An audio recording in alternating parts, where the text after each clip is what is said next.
Welcome to another movie review, and continuing my onslaught on those movies that were released in 1961. This movie that I want to review is called The Children's Hour. Now, The Children's Hour was directed and produced by William Wyler, and the screenplay was by John Michael Hayes, who adapted it from a stage play by Lillian Hellman. The stage play was the same title, The Children's Hour. In the cast, we have the lead roles of two awesome female actresses. Audrey Hepburn plays Karen Wright. Shirley MacLaine is Martha Doby. And Dr. Joe Cardin is played by James Garner. And Mrs. Lily Morter is played by Miriam Hopkins. Mrs. Amelia Tilford, played by Faye Banter. And her granddaughter, Mary Tilford, is played by Karen Balkin. More about her later on. There will, of course, be a slide with these details for you to peruse.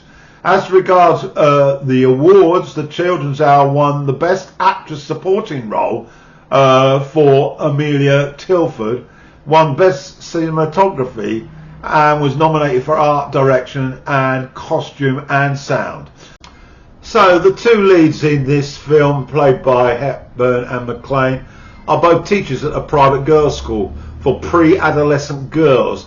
Their pupils are about 11 to 12 years of age. Dr. John Cardin, played by Garner, is romantically interested in Karen, and Mrs. Lily Morter, played by Hopkins, is the grandmother of the child Mary Tilford, as mentioned before. Basically, the film is about a scandal that emerges at the private school following the children, and particularly Mary, spreading gossipy rumours about the relationship between Karen and Martha. This suggests, through innuendo, that it may have a sort of sexual aspect to it, and this inference that they may be more than just affectionate, as would be construed as normal. There's absolutely no truth in this, really, although it has to be said that Shirley MacLaine's character shows a sort of disdain, really, for men, and she's certainly more comfortable with women, and particularly Karen. A strong friendship, though, would be appropriate to describe it.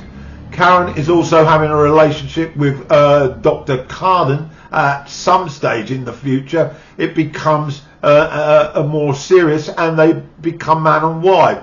Martha is supportive of this idea, but the film's focus is really on the rumours spread by the grandmother, and this leads to the children in the school being withdrawn by the parents, and this leads to both teachers losing their jobs with tremendous financial implications.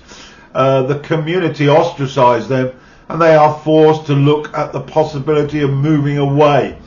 Remarkable performances by the two leads, it has to be said, but the characters that they played could have been expanded a little bit more, I felt. Overall, though, it's not a bad movie. It's not the best one from 1961, but I think it's worth a watch. So there we have it, The Children's Hour from 1961.